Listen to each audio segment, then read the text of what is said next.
یہ آیت کریمہ ایک خاص موقع سے نازل ہوئی، اس کا ایک شان نزول ہے۔ شان نزول یہ ہے کہ ایک بشر نامی یہودی تھا، اس کا جھگڑا ہو گیا ایک منافق مسلمان سے۔ کس سے؟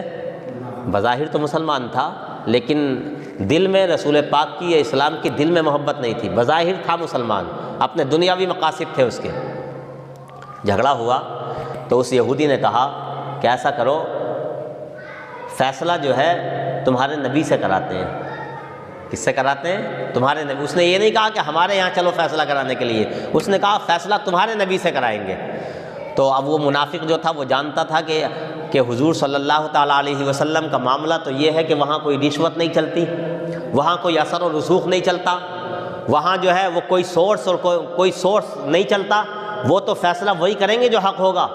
اور وہ یہ بھی جانتا تھا، جو منافق تھا، جو اپنے آپ کو مسلمان کہتا تھا کہ میں حق پر نہیں ہوں، بھائی دل میں تو جانتا ہی تھا، اپنے بارے میں تو آدمی کو پتہ ہوتا ہی ہے کہ میں حق پہ ہوں یا نہ حق ہوں، یہ جانتا تھا۔ تو اس نے کہا کہ نہیں، حضور کے پاس نہیں، ایسا کرو تمہارے جو عالم ہے نا کعب بن اشرف یہودی، ان کے پاس چلتے ہیں فیصلہ کرانے کے لیے۔ لیکن اس یہودی نے کہا نہیں، جب تمہارے نبی موجود ہیں تو ہمارے عالم کے پاس کیوں چلو گے فیصلہ کرانے کے لیے؟ تمہارے نبی کے پاس چلتے ہیں۔ اس لیے کہ غیر بھی جانتے تھے، اگرچہ ایمان نہیں لائے لیکن اس بات کا یقین انہیں بھی تھا کہ مسلمانوں کے جو پیغمبر ہیں وہ جو فیصلہ کرتے ہیں وہ سچائی پر مبنی ہوتا ہے، صداقت پر مبنی ہوتا ہے، اس فیصلے میں کوئی جھول نہیں ہوتا، کوئی جھوٹ، کوئی غلط بات نہیں ہوتی، وہ بھی جانتے تھے۔ تو اس یہودی نے کہا نہیں، فیصلہ تو تمہارے نبی کے پاس ہی ہوگا۔ نہ چاہتے ہوئے بھی اس مسلمان کو، جو منافق تھا، جانا پڑا۔ اب نبی کریم صلی اللہ تعالیٰ علیہ وسلم کی بارگاہ میں دونوں پہنچ گئے، پورا معاملہ بتایا، دونوں نے اپنا اپنا معاملہ بتایا۔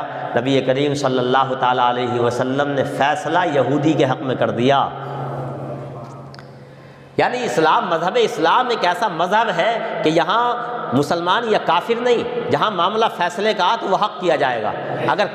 اگر سے کافر ہے، یہودی ہے، عیسائی ہے، کوئی بھی ہے، اگر وہ حق پر ہے، اپنے دنیاوی جو فیصلہ ہے، اگر وہ حق پر ہے تو فیصلہ اسی کے حق میں ہوتا تھا۔ اس سے پچھلی مرتبہ بھی میں نے مولائے کائنات کا واقعہ آپ کو سنایا تھا، جس میں فیصلہ جو ہے وہ بظاہر مولائے کائنات کے خلاف چلا گیا تھا، اور حق فیصلہ کرنے کی وجہ سے وہ دوسرا جو یہودی یا عیسائی تھا وہ بھی مسلمان ہو گیا تھا۔ تو اب فیصلہ جو ہے وہ حضور اکرم صلی اللہ تعالیٰ علیہ وسلم نے اس منافق جو مسلمان کہلاتا تھا اس کے حق میں نہیں کیا، بلکہ یہودی کے حق میں کر دیا۔ اسے واپس وہاں سے تو آ گیا، وہاں سے باہر آنے کے بعد اس نے کہا کہ مجھے ایسا کرو کہ چلو ایک بار اس فیصلے کو حضرت ابوبکر صدیق سے کرا لیتے ہیں، چلو وہاں چلتے ہیں۔ یہ تو نہیں کہا ڈائریکٹ کہ میں مانوں گا نہیں، لیکن دل نے اس کے تسلیم نہیں کیا فیصلے کو، اور ابوبکر صدیق رضی اللہ تعالیٰ عنہ کے پاس جو ہے لے گیا۔ تو یہودی اور وہ منافق دونوں حضرت ابوبکر کے پاس پہنچے، اور حضرت ابوبکر کے پاس جب پہنچے اور فیصلہ حضرت ابوبکر کے پاس پہنچا تو حضرت ابوبکر صدیق نے بھی کیا ہے، فیصلہ کس کے حق میں کر دیا؟ یہودی کے حق میں کر دیا۔ پھر اسے منظور نہیں ہوا، اور اس کے بعد میں پھر حضرت، بعض کتابوں میں جو ہے وہ صرف یہ لکھا ہوا کہ ڈائریکٹ حضور کے بعد جو ہے وہ عمر فاروق اعظم کے پاس گئے، لیکن بعض میں یہ بھی ہے، بعض روایتوں میں، کہ وہ پہلے ابوبکر صدیق کے پاس گئے۔ خیر اس کے بعد میں پھر اسے منظور نہ ہوا منافق کو، چونکہ فیصلہ اس کے خلاف تھا۔ اس نے سوچا کہ عمر بڑے سخت ہیں، عمر فاروق اعظم جو ہیں وہ بڑے سخت ہیں، اور وہ مسلمان کا لحاظ وہ ضرور کریں گے، اور وہ فیصلہ میرے حق میں کر دیں گے، یہودی کے حق میں نہیں کریں گے، چونکہ غیروں پر تو عمر بہت سخت ہیں۔ لیکن اسے کیا معلوم تھا کہ عمر سخت ضرور ہیں لیکن اسلام کے خلاف نہیں جائیں گے، شریعت کے خلاف نہیں جائیں گے، حضور کے خلاف نہیں جائیں گے۔ نبی سے محبت جو ہے رگ رگ میں بسی ہوئی ہے عمر کے۔ ہاں، اللہ اکبر۔ اب فیصلہ حضرت عمر کی بارگاہ میں پہنچا۔ حضرت عمر رضی اللہ تعالیٰ عنہ سے اس یہودی نے پہلے کیا دیا کہ یہ فیصلہ پہلے ہم تمہارے نبی کے پاس لے کر کے گئے تھے، اور تمہارے نبی کریم صلی اللہ علیہ وسلم نے فیصلہ میرے حق میں کر دیا ہے، اور ابو بکر کے پاس انہوں نے بھی فیصلہ میرے حق میں کر دیا ہے۔ حضرت عمر نے فرمایا رویدہ، ٹھہر جاؤ، حتیٰ اخرجا، میرے آنے تک ٹھہر جاؤ، حدیث پاک میں یہ ہے۔ اور حضرت عمر فاروق اعظم اتنا سننے کے بعد اپنے گھر کے اندر گئے، اور گھر کے اندر جانے کے بعد تلوار نکالی، تلوار میان سے نکال کر کے باہر آئے اور اس منافق کا سر قلم کر دیا، اور فرمایا حضرت عمر فاروق اعظم نے کہ جو اللہ اس کے رسول کا فیصلہ نہ مانے اس کا فیصلہ یہ میری تلوار کرتی ہے۔ یہی طریقہ ہے اس کا فیصلہ کرنے کا، جو رسول کا فیصلہ نہ مانے۔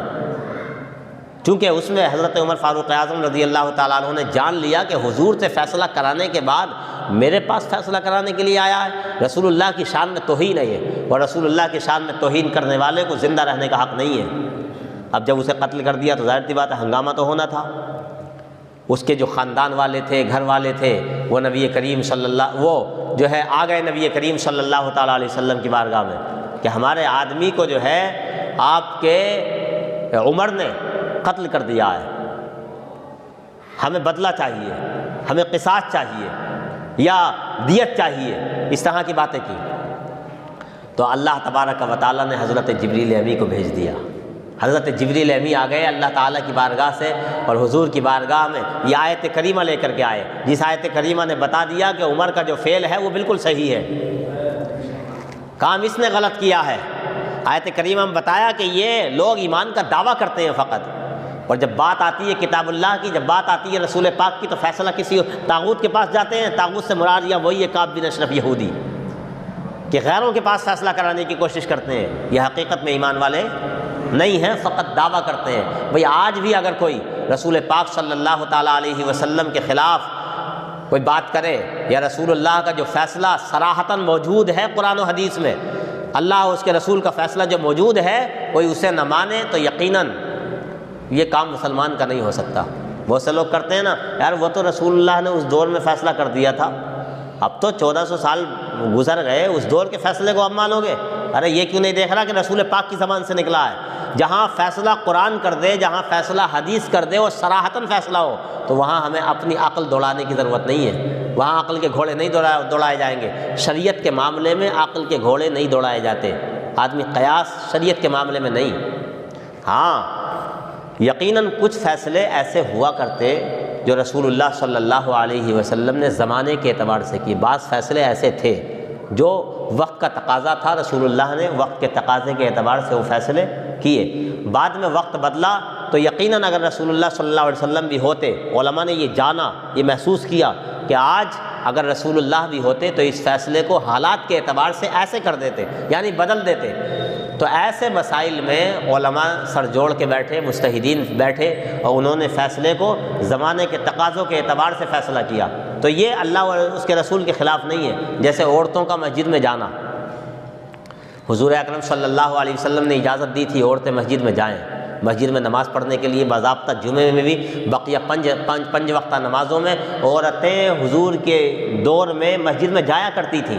لیکن جب دور بدلا اور آگے دور آیا، یہاں تک کہ جب فتنے شروع ہوئے اور یہ خطرہ ہونے لگا کہ اب عورتیں اگر مسجد میں جائیں گی، گھروں سے نکلیں گی، راستوں میں چلیں گی، تو ہو سکتا ہے لوگوں کی نظریں بدلیں اور فتنہ پھیلے اور گناہ کی طرف لوگ مائل ہو جائیں، تو حضرت عمر فاروق اعظم رضی اللہ تعالیٰ عنہ کے دور میں عورتوں کے مسجد میں آنے پر پابندی لگا دی گئی۔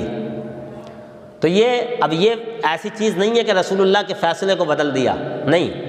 اگر رسول اللہ بھی ہوتے اور حالات کو دیکھتے تو آپ بھی کیا ہے، یہی فیصلہ فرماتے۔ حضرت عائشہ جو ام المؤمنین ہیں، ہم سب کی ماں ہیں، انہوں نے کہا بھی تھا کہ اگر آج میرے سرتاج بھی ہوتے، آج اگر حضور اکرم صلی اللہ علیہ وسلم بھی ہوتے تو عورتوں کو مسجد میں جانے کی اجازت نہیں دیتے۔ تو ہاں بعض فیصلے ایسے ہوئے جو حالات کے اعتبار سے تھے، تو وہ بھی ہر کسی کے لیے نہیں، بڑے بڑے مجتہدین جو ہوتے ہیں، فقہا جو ہوتے ہیں، وہ زمانے کی رعایت کے اعتبار سے کچھ فیصلے فرماتے ہیں، ہر کسی کو اجازت نہیں ہے اس کی بھی۔